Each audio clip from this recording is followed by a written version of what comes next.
Hi friends, YouTube पर आप सभी का स्वागत है। दोस्तों, मैं फिर से आप सभी के सामने BHDLA 135 का एक बहुत ही महत्वपूर्ण प्रश्न को लेकर आया हूं इस वीडियो के माध्यम से, जो कि एग्ज़ाम के लिए काफ़ी ज़्यादा इम्पोर्टेंट है। और मैं जो प्रश्न बताने जा रहा हूं, ये प्रश्न प्रीवियस ईयर की परीक्षा में आ चुका है और इस बार भी एग्ज़ाम में आने की संभावनाएँ काफ़ी ज़्यादा है, तो आप इस प्रश्न को ज़रूर पढ़ें। ओके। और एक चीज़ बता दूँ कि यह प्रश्न जो मैं बताऊँगा अभी, यह प्रश्न एग्ज़ाम में 20 नंबर का आएगा। ओके। तो प्रश्न एग्ज़ाम में आता है कि प्रयोजनमूलक हिंदी के विभिन्न रूपों का वर्णन करो। एग्ज़ाम में कितने नंबर का रहेगा? 20 नंबर का।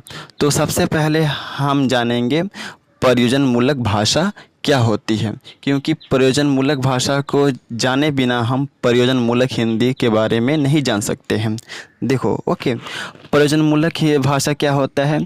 प्रयोजन शब्द का अर्थ होता है उद्देश्य या लक्ष्य। अर्थात हम कह सकते हैं कि प्रयोजनमूलक भाषा वह भाषा है जो किसी उद्देश्य या लक्ष्य से संबंधित होता है। ऐसे भाषा को हम प्रयोजनमूलक भाषा कहते हैं। डॉक्टर, वकील, वैज्ञानिक, व्यापारी आदि के कार्य क्षेत्र से संबंधित जो भाषा होती है वह प्रयोजनमूलक भाषा होती है। यानी कि डॉक्टरी के क्षेत्र में वकीली की जो भाषा होती हैं, वकीलों की जो भाषा होती हैं, वैज्ञानिक क्षेत्र में जो भाषा होती हैं और व्यापारिक क्षेत्र में जो भाषाएं बोली जाती हैं, ये सभी भाषाएं प्रयोजनमूलक भाषाएं होती हैं। ओके। इसके बाद हम पढ़ेंगे प्रयोजनमूलक हिंदी क्या होता है। तो प्रयोजनमूलक हिंदी वह हिंदी है जो किसी विशेष उद्देश्य की पूर्ति के लिए प्रयोग की जाती है। मैं बता दूं कि प्रयोजनमूलक हिंदी क्या होता है। प्रयोजनमूलक हिंदी वह हिंदी होता है जो किसी विशेष उद्देश्य के लिए प्रयोग की जाती है। ऐसे हिंदी को हम बोलते हैं प्रयोजनमूलक हिंदी। जैसे साहित्य के लिए अलग हिंदी शब्द, विज्ञान के लिए अलग हिंदी शब्द, कार्यालय के लिए अलग हिंदी शब्द आदि का प्रयोग किया जाता है। कहने का मतलब यह है कि अगर हम साहित्य के लिए गद्य पद्य की रचना हम करना चाहते हैं तो हमें प्रयोजनमूलक हिंदी की आवश्यकता पड़ती है। विज्ञान के लिए अगर हम कुछ कहना चाहते हैं या कुछ कार्य करना चाहते हैं या विज्ञान के क्षेत्र हम आगे बढ़ाना चाहते हैं तो उसमें प्रयोजनमूलक हिंदी की आवश्यकता पड़ती है। आज के कार्यालय में विभिन्न प्रकार के कार्य होते हैं, उन सभी कार्यों को करने के लिए प्रयोजनमूलक हिंदी का ही प्रयोग किया जाता है। ओके। और इसके बाद हम पढ़ेंगे प्रयोजनमूलक हिंदी के विविध रूप निम्नलिखित हैं, जो इस प्रकार है। काफ़ी ज़्यादा इंपॉर्टेंट क्वेश्चन है। तो सबसे पहले हम क्या लिखेंगे? प्रयोजनमूलक हिंदी के विविध रूप निम्नलिखित हैं, जो इस प्रकार है। पहला है साहित्यिक हिंदी। ओके। इसके अंतर्गत हमें लिखना है कि साहित्य के क्षेत्र में प्रयोजनमूलक हिंदी की आवश्यकता पड़ती है, क्योंकि साहित्य के क्षेत्र में गद्य और पद्य की रचना होती है, जिसके लिए विशेषकर प्रयोजनमूलक हिंदी की आवश्यकता पड़ती है। ओके। क्या समझे आप कि साहित्य के क्षेत्र में प्रयोजनमूलक हिंदी की आवश्यकता पड़ती है, क्योंकि साहित्य के क्षेत्र में गद्य और पद्य की रचना होती है और इसके लिए प्रयोजनमूलक हिंदी की आवश्यकता पड़ना काफ़ी ज़रूरी है। साहित्यिक रचना के लिए साहित्यकारों के पास साहित्य के शब्दों का भंडार होना आवश्यक है, जिससे वह साहित्य का रचना कर सके। क्या बोला मैंने? साहित्यिक रचना के लिए जितने भी साहित्यकार हैं उनके पास साहित्य के शब्दों का भंडार होना काफ़ी आवश्यक है, जिससे कि वह साहित्य का रचना कर सके। इसके बाद आता है वाणिज्य के क्षेत्र में हिंदी। इसके अंतर्गत हम लिखेंगे, वाणिज्य मतलब होता है व्यापार। ओके। तो इसके अंतर्गत लिखना है कि वाणिज्य हिंदी का मतलब है वाणिज्य और व्यापार के क्षेत्र में प्रयोग किए जाने वाली हिंदी से है। अर्थात जिस हिंदी का प्रयोग व्यापारिक क्षेत्र में या वाणिज्य के क्षेत्र में होता है उसे वाणिज्य हिंदी कहते हैं। इसके अंतर्गत लेन देन, क्रय विक्रय, वही खाता, जमा राशि, नगद भुगतान, बाजार भाव आदि प्रचलित व्यापारिक शब्दों का प्रयोग किया जाता है। कहने का मतलब यह है कि अगर हम चाहते हैं कि वाणिज्य के क्षेत्र में आगे बढ़े तो हमें विभिन्न प्रकार के व्यापारिक से संबंधित जो प्रयोजनमूलक हिंदी होती है उसका जानकारी होना काफ़ी आवश्यक है। जैसे क्रय विक्रय को नहीं जानते हैं, बही खाता नहीं जानते हैं, जमा राशि नहीं जानते हैं, तो आप प्रयोजक मूलक हिंदी, इसका मतलब यह है कि आप प्रयोजक मूलक हिंदी का प्रयोग करना नहीं जानते हैं। ओके, इसके बाद आता है कार्यालयी हिंदी।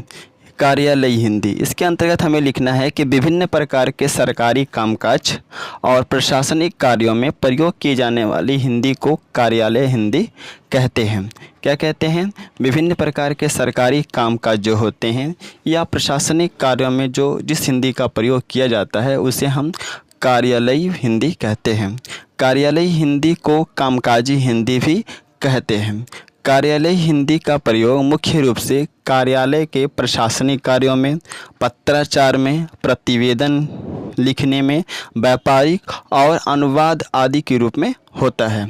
इसके बाद आता है जनसंचार माध्यम की हिंदी। इसके अंतर्गत हमें लिखना है कि प्रयोजनमूलक हिंदी के इस क्षेत्र के अंतर्गत जनसंचार के प्रमुख माध्यम है जैसे रेडियो, टेलीविज़न, समाचार पत्र आदि की भाषा आती है। अतः हम कह सकते हैं कि प्रयोजनमूलक हिंदी जनसंचार के प्रमुख माध्यमों के विकास में काफ़ी महत्वपूर्ण भूमिका निभाती है। ओके, इसके बाद आता है तकनीकी हिंदी। इसके अंतर्गत हमें लिखना है कि तकनीकी हिंदी के अंतर्गत विभिन्न प्रकार के तकनीकी क्षेत्र आते हैं और इसी तकनीकी क्षेत्र में हमें तकनीकी से संबंधित प्रयोजनमूलक हिंदी का ही प्रयोग करना पड़ता है। इसके साथ साथ तकनीकी से संबंधित शब्दावली का भी प्रयोग किया जाता है। कहने का मतलब यह है कि अगर हम तकनीकी के क्षेत्र में हम आगे बढ़ना चाहते हैं या तकनीकी के क्षेत्र में विकास करना चाहते हैं तो तकनीकी के क्षेत्र में आगे बढ़ने के लिए तकनीकी से संबंधित विभिन्न प्रकार के प्रयोजनमूलक हिंदी की जानकारी होना काफ़ी आवश्यक है। ओके, इसके बाद आता है वैज्ञानिक हिंदी। इसके अंतर्गत हम लिखेंगे कि वैज्ञानिक हिंदी के अंतर्गत भी आजकल विज्ञान के विभिन्न क्षेत्रों में प्रयोजनमूलक हिंदी का प्रयोग किया जाता है। इस वैज्ञानिक क्षेत्र के अंतर्गत हमें प्रयोजनमूलक हिंदी के रूप में हाइड्रोजन, कार्बन, ऑक्सीजन, रासायनिक संरचना जैसी वैज्ञानिक शब्दावली का प्रयोग करना पड़ता है। जैसे विज्ञान के अंतर्गत यह मालूम है कि जल जो होता है हाइड्रोजन और ऑक्सीजन, यानी कि ऑक्सीजन और हाइड्रोजन का अनुपात है जो 2:1 के रेशियो में बना रहता है। ओके, कहने का मतलब यह है कि वैज्ञानिक हिंदी के अंतर्गत भी आजकल विज्ञान के विभिन्न क्षेत्रों में प्रयोजनमूलक हिंदी का प्रयोग किया जाता है। इस वैज्ञानिक क्षेत्र के अंतर्गत प्रयोजनमूलक हिंदी के रूप में हाइड्रोजन, कार्बन, ऑक्सीजन, रासायनिक संरचना जैसे वैज्ञानिक शब्दावली का प्रयोग किया जाता है जो प्रयोजनमूलक हिंदी का रूप होता है। ओके, जैसे हम जानते हैं कि जल जो होता है ऑक्सीजन और हाइड्रोजन का मिश्रण है जो 2:1 के रेशियो में पाया जाता है।